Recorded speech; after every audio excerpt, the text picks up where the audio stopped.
All right, I am stoked to introduce you to a new friend of mine, a guy named Tom Rizzo. So my first encounter with Tom has been on LinkedIn, and then I've gotten to watch Tom as you've kind of done some trainings in that law enforcement space. So I'm really excited about the conversation. I think it's going to be really cool, and I think people are going to be blessed by it. So what I'm going to do is I'm going to introduce you real quick. Do all the kind of like, he does this and he did that and he wrote this book.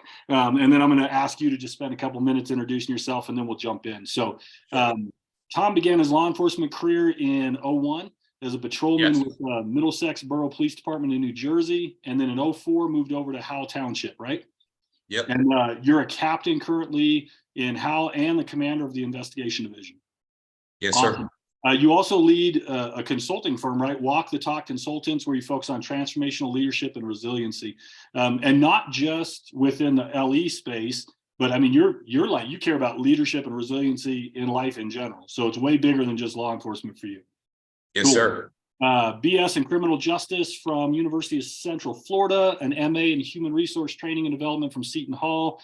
You authored the book Copikaze, Crucible to Manage Mission Impossible, which is really cool, right? A candid, well-rounded view of law enforcement today. And so I'm going to ask you in a couple minutes, just give us a minute or two on Copikaze, because I think that'd be really cool for people to kind of grab a hold of what it is. You created the Ivory Tower Career Enhancement and Wellness Program.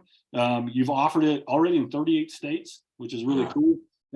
It works with leadership self-assessment, career enhancement, and officer wellness. A couple other things, adjunct professor, doing all kinds of work, guest lecturing, do some of that with Princeton University, which is cool. And then on the human side, wife and 4 kids from 14 to 7.5 years old. So your house is full. So tell us a little bit about yourself. I mean, like, what you love, what you hate, all that good stuff. Just jump in, just for people who've never met you, give us maybe a 2-3 minute bio. So I love people. Always have. So I love sports. So I was always around people. I was always into feeding off of energy. I believe firmly in the whole oxytocin theory. Yeah. So, I've been a victim of circumstance in all the best ways. I say that often, and I mean that in the positive. Right place, right time is a lot of my good fortune. I've embraced recently of being in control of my own destiny, not making excuses. And I guess what I love so much about interacting with people is I look at it as I always walk around like with a symbolic cup in my hand and pour a little bit of my stuff into their cup and take some of their good stuff into mine in a reciprocity. And I think then the world is abound, So I'm not as well traveled as you, of course, as we spoke. I'm kind of envious of you there. But that's what I am. I love saying I'm Tom. I'm a police officer second. I firmly believe in that. And again, how much luckier could I be to work in an industry where, my client, they're people. And again, I get to do that with teaching as far as in college and in, obviously in the sector doing the Ivory Tower class. And again, it's just all about people, not products. And I think that, that's what's caused me to be blessed. My biggest accomplishment is having my 4 children. I'm responsible for them. I brought them onto this planet and I exhaust myself for them. I wear my necklace that my daughter made and I keep that near and dear to my heart. I never take it off. I would fight somebody with ferocity if they tried to. But that's who I am. I'm a person. I love people. I love interaction, good, bad, and different. I don't think that there's any bad interaction that, a lesson learned is a lesson shared. So that's what I'm all about. Good. Tell me about Copikaze, because I know when we were talking about the book, I love your kind of perspective. Why did you write it and who's it for? So again, obviously, Copikaze, kind of pinged off of kamikaze, and the whole purpose of that was because I firmly believe in if we can, I stole this from Sean Smart. He was from the Ohio Highway Patrol. I went to a class of his years and years ago, and he said something that always stuck with me in terms of if we continue to do things we've always done, then things will continue to be what they've always been. And currently, I think that we were on a trajectory of a suicide mission, like a kamikaze pilot, naturally, right? And our own leadership elements are the ones flying the plane to the ground, let's say. And it's not meant to throw darts at anybody. It's just meant that we have to evolve. We have no choice. So I said, wouldn't it be nice? And I only look at myself. What would I have liked when I first started? That whole cliche. And it would be if I had an atlas, some type of guide more than learning a procedure, more than learning a legislation, more than learning a constitutional amendment. Wouldn't it be nice if I had some type of atlas as to guide the how-to? So, like I told you, a lesson learned should be a lesson shared. So I talk about it in a way of, like I said, a three-prong approach. For a cop, sure. For the police officers, families, and loved ones in social circles, sure, because they ride along with you symbolically, sometimes physically. And last but certainly not least, and I know it's taboo for the whole law enforcement industry, but for the oppositionists, Yeah. it's not a love affair with policing. It's more of, let's talk about it. Here's some things that you don't understand. Here's some things you're not gonna like. But as with every other, and with every industry, there's some caveats to ours. We just don't talk about them. So let's talk about it. Let's get it out there, and in hopes to understand. I never did it with the intention of thinking I was going to get the haters to love, but I'm a firm believer that communication is key. Humor breaks down all barriers. And at the end of the day, people are people. Simple. Yeah. Well, the book's done really well, right? I mean, you and I were talking a little bit about it. I mean, people have received it incredibly well. Yeah, I can't believe the success I've had from it. Again, I told you this before. I guess the biggest struggle I have is really feeling like I deserve some things that I have. And again, I never would have thought, when I wrote it, it was a bucket list dream, and it took me even longer than what it should have. Not because it was an arduous task, because of what? The fear and insecurity of the vitriol and the invective that we spit at each other. So yeah, it took me long, but when I did it, and then to see how well it was received, I was awestruck. I really was.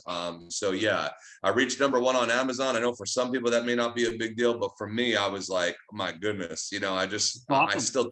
I still can't believe it. I still can't Yeah. believe it. And when you get into the thousands, when you're talking about copies, I'm like, I just can't believe that many people have a copy of my book. And I feel so humbled and so grateful that I just was able to do it. Check it off. Yeah. Good. Well, and then tell me, before we jump into my questions for you, tell me a little bit more about Ivory Tower as well, because I know that's something you're passionate about. It's something that's really Oh yeah. serving the community really well. So Yeah. what is it? Who's it for? How does it work? That kind of stuff. Yeah, so I'm a huge fan of transformational leadership. I was a student of West Point, the military academy's command and leadership program for police officers, based on a junior level semester course that the military academy teaches. And the foundation of it is transformational leader behaviors. So I said, I see such a need for this in our industry. And where Ivory Tower obviously is what? We're so separated, because not that administrations are evil. Yes, there are some bad ones out there, but my point is, overwhelmingly what I see is that there's a separation, and you have the leadership elements, the administrative elements are up here in the tower per se, and the line levels down here, and there's that breakdown, and we get more and more separated with, we're the ones who are so smart, we're coming up with these plans and these ploys and these plots, but then down here is the last ones to really get the efficacy of, hey, where's the input? And then the practical application suffers. So I'm a firm believer of, I think that if we reconnect, not as an industry, not as a profession, as a people standard, Yeah. with empathy as our foundation, I think we could kind of bring a lot of the connections back together.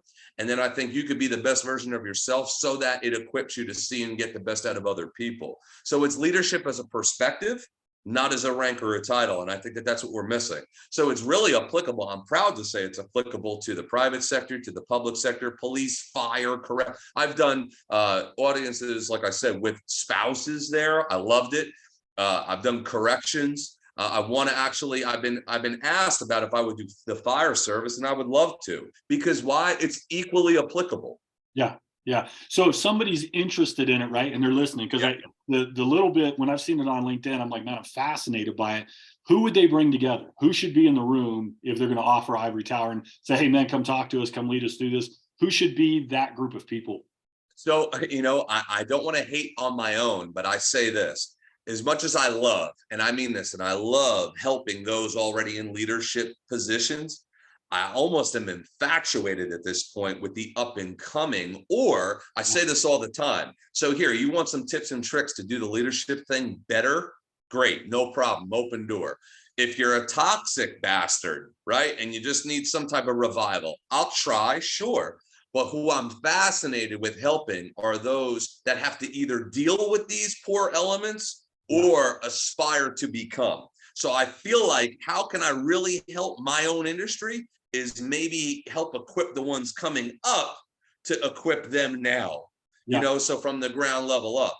But then I love equally, that's why I wrote my book. I love being able to penetrate into the outside of what? The families, the spouses, and those, because as we spoke before, you could have experts right in your own wheelhouse, but all of a sudden nobody wants to hear it. Why? Because there's an abrasion there of, you know, the familial connection. So for me, if I come from the outside, all of a sudden it could be the same things you're saying, but they look at me as an outsider and say, oh, wow, that's groundbreaking. So I just love the fact that I say, when I say this, I know it may sound cliche or as if it's some type of half-ass sales pitch, but when I say it's applicable to everybody, I love having classes when I have chiefs, superintendents, and then I have entry level. It's a beautiful thing because then we all of a sudden start to bounce off each other. It's great. I love it.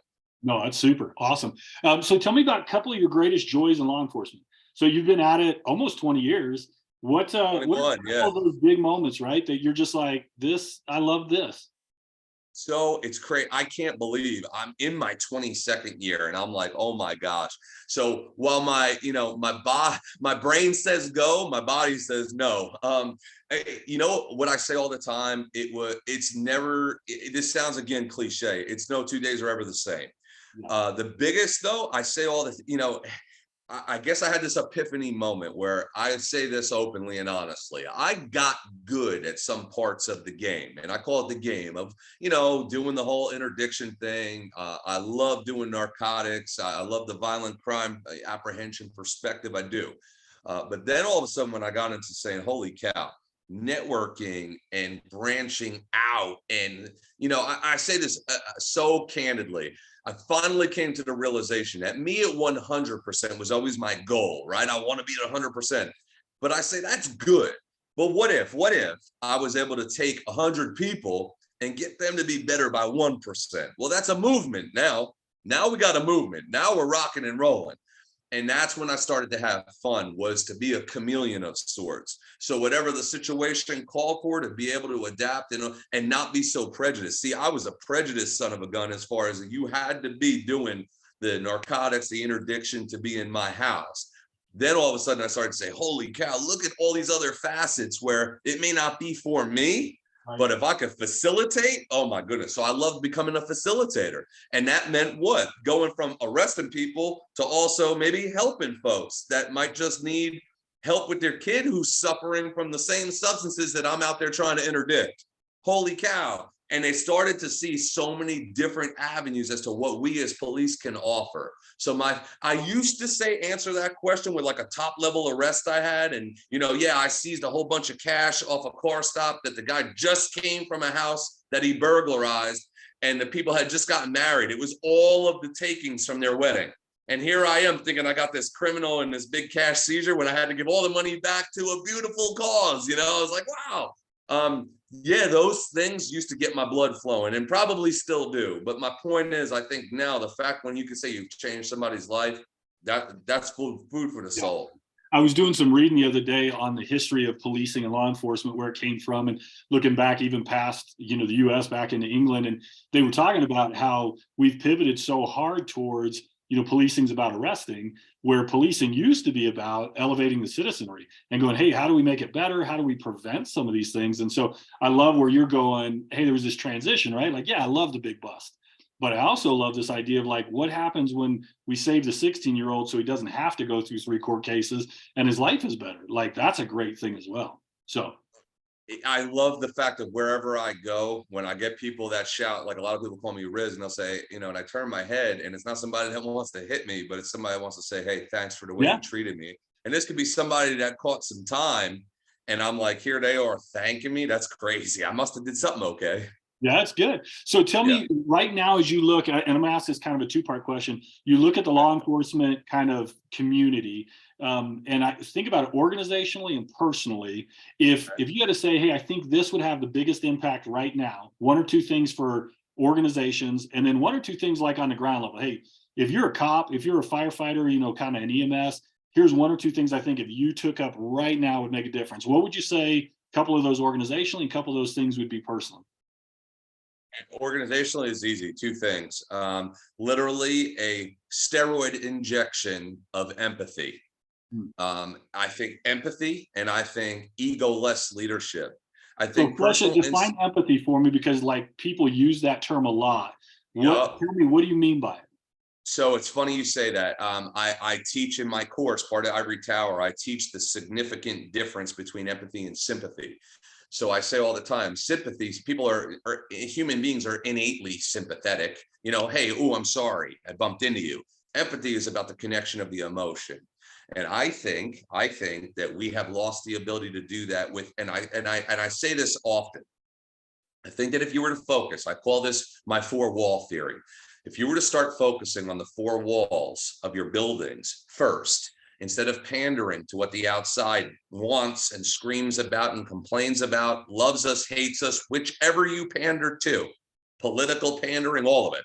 Think if you worried about within the four walls, like some of the good private and the viable private sector industries do, you would see a reciprocity effect in the four corners of your districts and your communities. I think we do it backwards.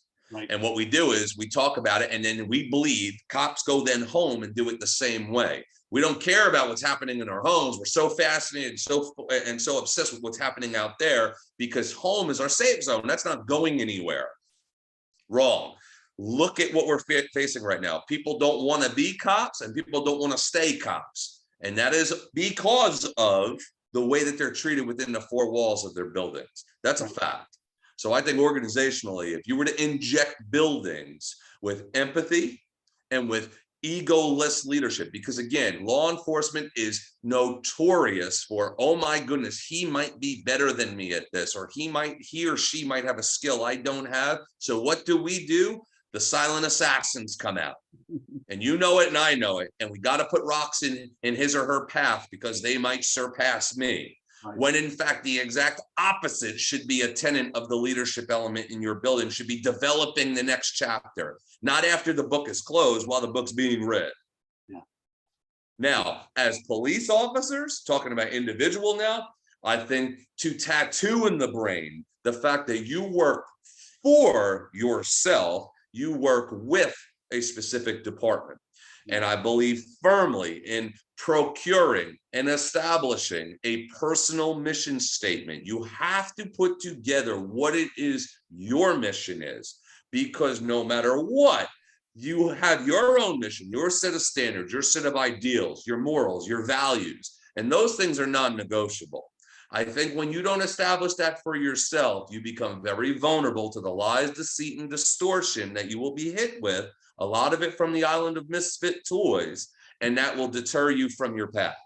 I think that's probably primarily, and also individually as an individual, is to do something that is good for your mental health.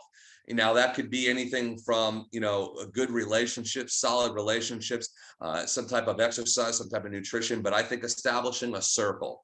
I often steal the quote and I use it in class. If you're not inspired by the people in your circle, then you don't have a circle, you have a cage.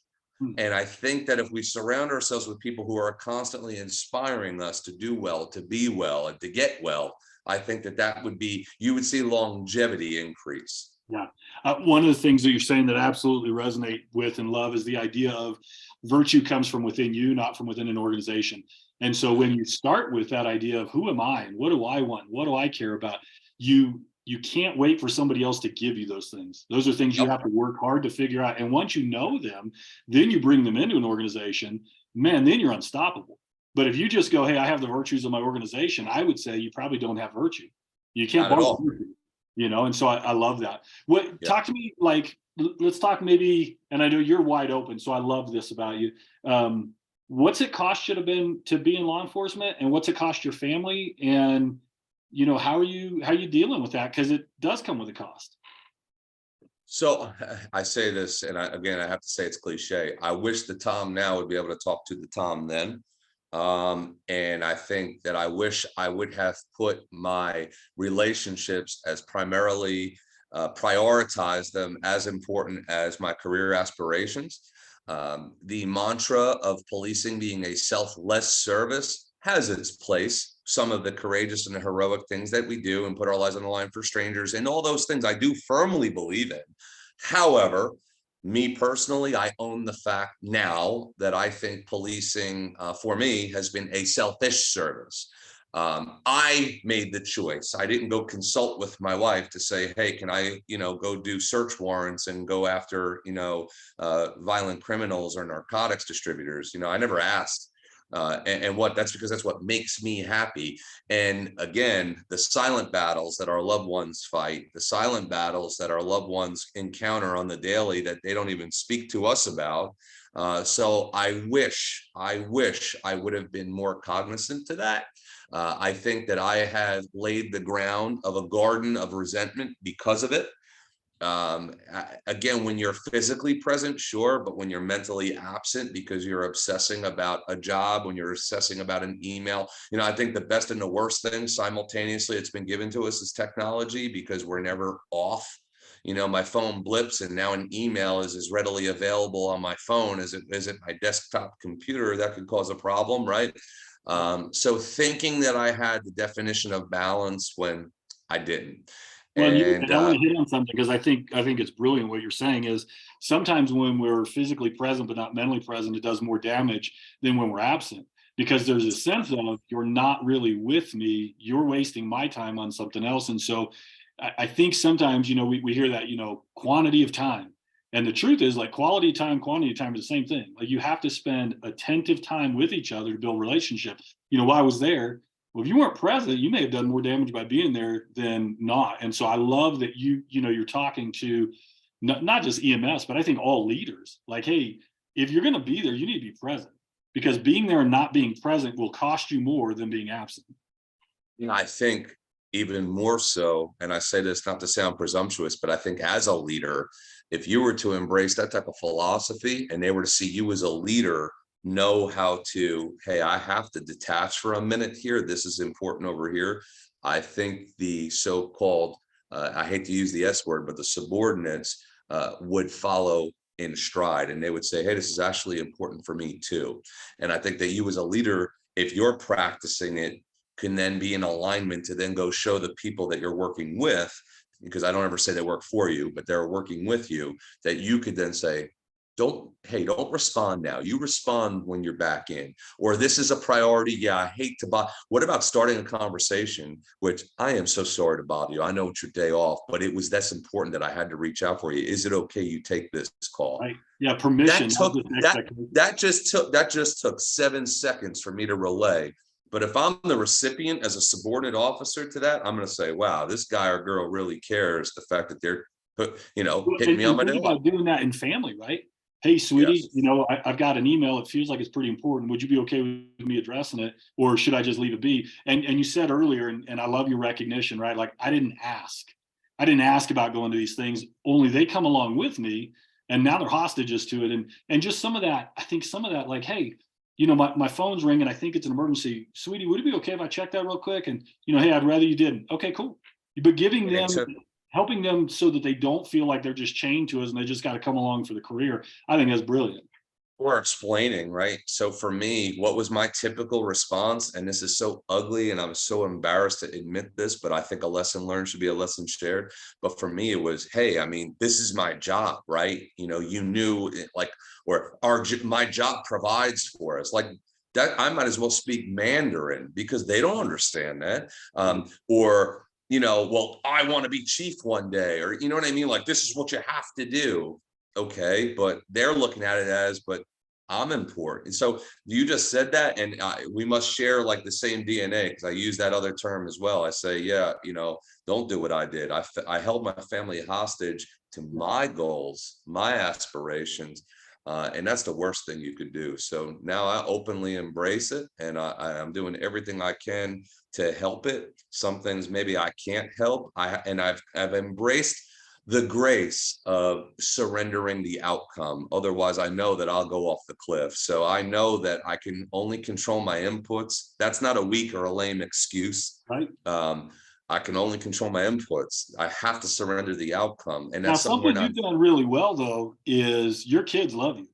And I mean, I think that's a big deal, because, in law enforcement, we lose a lot of kids. And we lose a lot of kids, cop kids, but your kids adore you. They love you. So that part, you have done really, really well. What are one or two things you've done that have fostered that relationship with them? I try like hell to, whether it's by touch, whether it's by embrace, whether it's by look, whether it's by listen, whether it's by making a silly sound, I try to ensure that we connect. And I think there's a big difference with sharing a space, sharing a situation, sharing an occasion compared to a connection.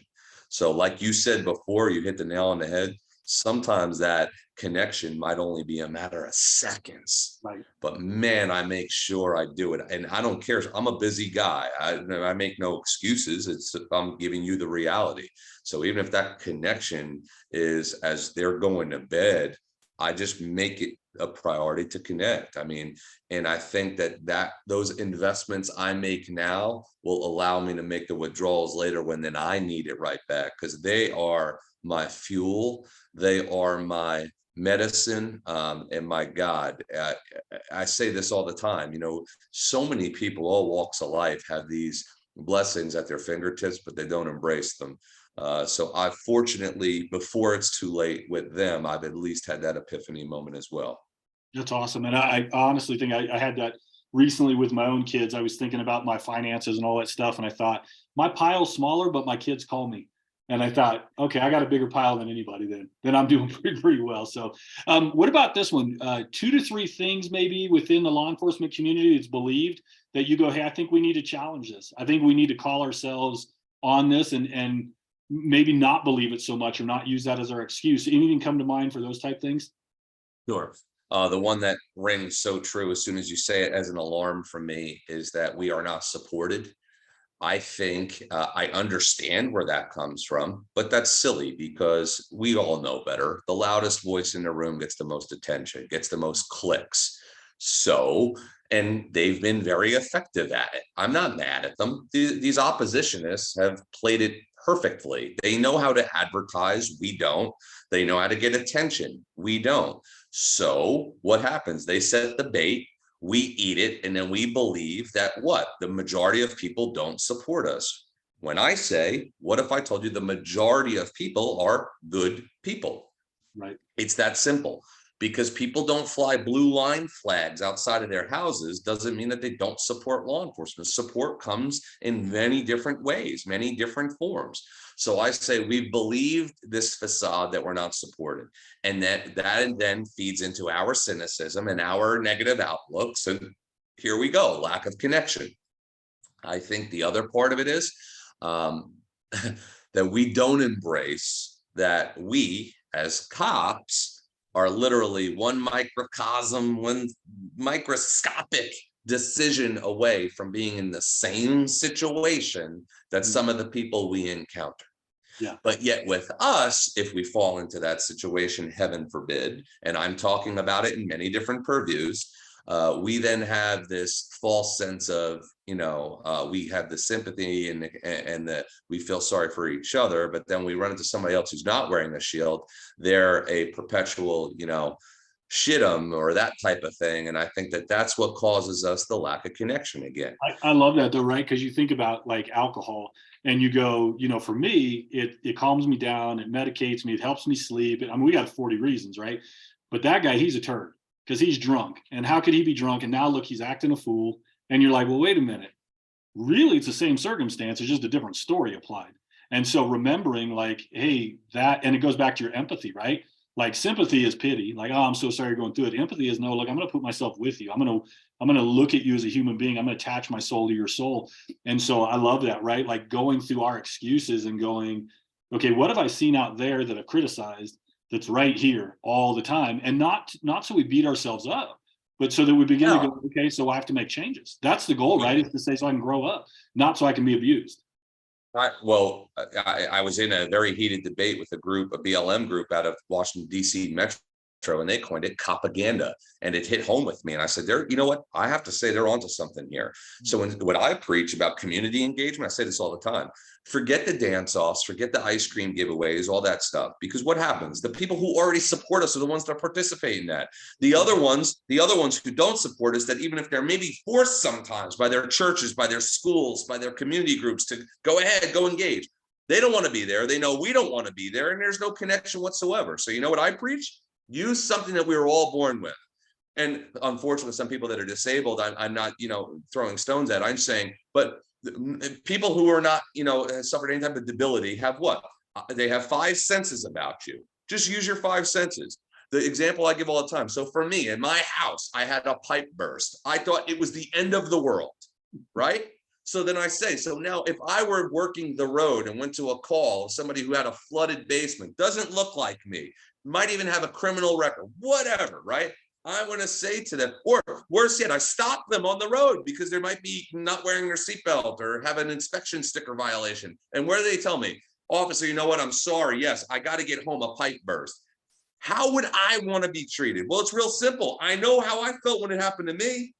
I know what happens when I feel I get ripped off by a car dealer. I know how I feel when I wait too long in a doctor's office. I wrote about this in my book.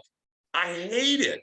So what? Oh, but I get it because I'm wearing this uniform with this shield on. People are just supposed to take any bit of my treatment, good or bad, and just, and then if they come back with any sort of anything, they're wrong, I'm right. Right. So that's not the way. When you think about it from a policing standpoint, is it fear of being empathetic? I mean, is there a hesitation to be empathetic because you're afraid of being taken advantage of? Because I don't think, I mean, I get that sometimes it's just that kind of impulsive, like, no, I know better, but is there any sense of fear in there? Like, I know this sounds wrong, but I got to tell you, and I risked getting stones thrown at me for this. I think it's the shelter pet theory. We've become shelter pets. And what? You go to a shelter and you see an abused dog. I use this example again in my class, right? A pit bull with scars all over its faces. There's still a lovable family dog deep down inside that animal. The reason why that dog will bite, bark, or lunge is because it's been smacked on the snout one too many times. Yeah. In our hallways, we are being, ambushed constantly with vitriol, invective, rumor, ego, insecurity, portrait. So what? And I want to define this because I think I agree with you completely. When you're saying our hallways, you're not saying out in public. You're saying among ourselves is where it's happening. Yes. Yeah. Fact. It's I would love to say I'm wrong, right? I was just a loudmouth from New Jersey for a while. Now I've been to damn near almost the entire country. So what is the commonality that I keep running into? 1, 2, and 3. And it's those things constantly. It's not, I say this and I get friend. Now, look, there's some areas that are rough to work in. And I'm talking about the outside. Fact. However, overwhelmingly, what do I get? The job's easy. Surviving the job, difficult as hell. Yeah. And you know it. Steve Harvey, I think, said this best, right? Didn't he say, if 9 of your friends smoke out of 10 of your friends, guess what? You're going to be the 10th smoker. Yeah. You hang out in front of the barbershop long enough to get a haircut. You become your environment. Yeah. And we say it all the time. We work with people more than we see our family for holidays, birthdays, all those good things, right? So what? We become it. Yeah. So that's where I think it is, 100%. No, I love it. I love you calling it out too. And I think it's worthwhile because, if we make our substations, if we make our departments, our firehouses, we make those places healthier places, we produce healthier people, and then we have healthier people, right? It's free. Yeah. You don't need to increase the budget to learn how to hold the door and say good morning. Yeah. To learn how to say, hey, you dropped your report. Let me pick it up and hand it to you instead of me taking it and running down to the boss and saying, look at me. I found Mike's report in the hallway. He's a dum-dum. One of the things that I've been challenging some of the chiefs that I've talked to. So when I first started working with police and fire chiefs and police officers, I would hear this phrase all the time. I'd hear this question, hey, what are you hearing around the department? And I told them, I said, if you want your department to change, you have to quit asking that question. I said, you have to, and I said, or ask it differently. I said, because when you begin to ask, hey, what's the gossip that's going on around the department? You're making gossip okay. I was like, there's got to be right ways of talking about the thing, but to say, hey, I think the highest commodity within EMS is information. I mean, if you think about it, that's where it's at.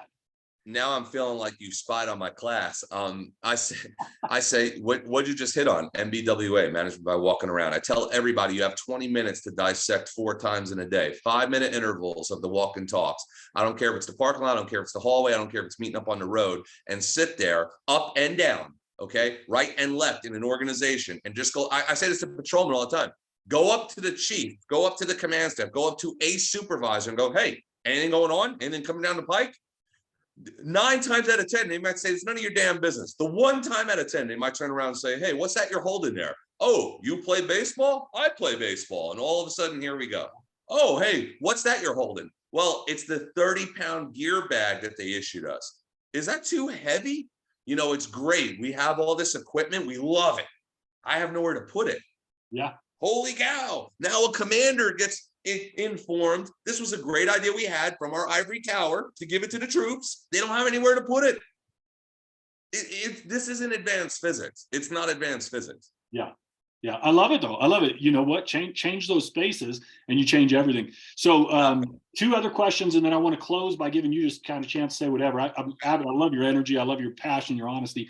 How have you fostered relationship outside of law enforcement so that you're more than just a cop? What have you done so that you're a healthy human being with people who don't know anything about a traffic accident, don't know anything about a bus, don't know anything about handcuffing somebody, and showing them value and honor? How have you done that?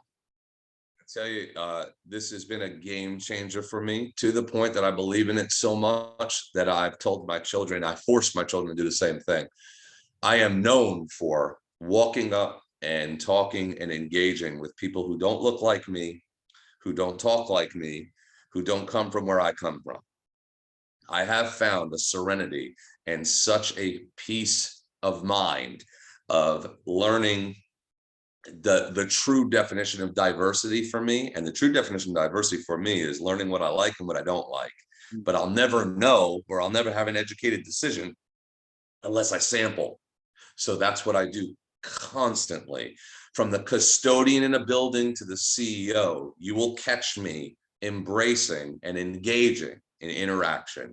So I find when I do that and learn how we again, I said this before, I alluded to this before, we've become so over-reliant on technology that I think the grace of an embrace has been lost.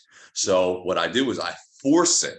Literally, if you caught me, if we go into a store with my kids, I make them go talk to people, go ask them a question, you talk about living a life. My God, you run into people, you meet people, you end up, oh, hey, I didn't know, this person. Boom, now we're connecting. Oh, hey, go here. Oh, hey, go there. I teach, I preach, and I practice the amazing power of just asking.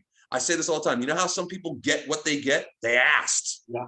Was that always a part of you? Was that idea of sampling, was that always a part of who you are? Or is that something that you had to take on? Where do we always learn from? Our mistakes, right? I came up in a very sheltered environment of Italian, Catholic, everybody else is wrong. I saw, not only did it make me such an ugly person, it limited so much of my potential. I wasn't tapping a quarter of what I was worth. Simple. Yeah, I love it. My last question for you, and then I want to give you time to say whatever, because I know you're in the wellness and resiliency space. That's something you really care about, as well as the leadership stuff. Maybe 2 best practices that you're like, man, if I had 10,000 people in front of me right now and they would do whatever I would say, here's 2 things I would say: do these things and watch your life change. What would they be? I would say, I believe in it so much. Like I said, that's what the necklace is made for. I would say to identify and embrace you're grateful. I stole this from some people I follow, that they firmly believe, and I'm a believer of this now, that you can't be stressed and grateful, physiologically stressed and grateful at the same time. I don't preach religious or political ideologies. I say all the time, I'm a faithful man. I'm not a religious man anymore. I've turned away from organized religion, and that's not to cast hate on anybody who believes in it. But I think there's a certain sense of longevity and wellness and vitality in understanding you're grateful, and it makes you feel like you're walking on clouds. And when that stress inoculation comes, because I firmly believe that stress is the biggest threat to our resiliency. And I think that if you embrace you're grateful, you're physiologically in a good place. The other thing that I tell people all the time that I believe is paramount would be also to equip yourself with the faculties and the skills and the ability to forgive yourself. I was never good at this, and I carried around a lot of yes resentment, and I would say yes when I didn't really mean it, and feel like I didn't deserve certain things. And when I started to be able to forgive myself, it equipped me with the ability and the requisite skills to be able to forgive other people genuinely. Yeah, I love that. When I was a pastor, I used to tell people, when you go out and tell your friend, I forgive you, and you've never forgiven yourself, they don't buy it. They look and they go, well, look, I know how you treat yourself. I know what you say about yourself. So like, I know you really don't mean, and I know it's hard for people, but that idea that when you come to accept grace for yourself, then you have the ability to give it to other people. And until you do, they're just not buying it, man. No, nor should they. No, I agree, man. Look and say Yeah. you first. Show me what grace looks like through you first, and I'll do it. Awesome. Yeah. I've had a blast talking. You give me maybe 2-3 minute close, and then we'll end the video, and then you and I'll talk for a couple minutes afterwards. But just 2-3 things right before we end it. What would you say? I am just so blessed to have the platform that I have, and being out there and touching the lives of other people. And that's just what I want to do. That's my mission. I firmly believe in, if you're going to be part of something, be part of a solution instead of part of just exacerbating or perpetuating whatever it is the problem is. As human beings, we can commiserate all day. It only takes one spark of a match, and we set it on fire. I instead have chosen the path that I want to be part of the solution. So I'm open. I firmly believe in saying, hey, I'll give it a shot instead of just a blind no. And that's what I believe in. I believe in paying it forward. The tax that I like to induce on people would be that now you go do it for somebody else. And I think if we start to do that, I firmly believe that, this whole movement that we're all seem to be a part. There's so many people out there now that are all trying to be part of the same thing. I think if we collectivize our energy, I think that we'll be doing something that'll pay it forward for the generations to come. And then we could leave feeling like that, we're not worried about leaving a legacy. Instead, we could actually be a legacy. Yeah, I love the idea of offer a solution instead of an opinion. Man, I mean, opinions are easy. You can just throw them out there, but to say, okay, look, if I'm going to have an opinion, it's going to come with a part of a solution, and I'm going to get involved, and I think that's awesome. So, yep. Super. Hey, Tom, thanks for spending some time with us. I think people are going to absolutely love this interview and love the quality of it. I love your energy. I love your passion. I love your honesty. I think you're making a difference, and I would just say keep up. Thank you. You're having a far greater impact than you can see yet. I appreciate that, man. Thank you so much. I'm blessed. Take care, buddy.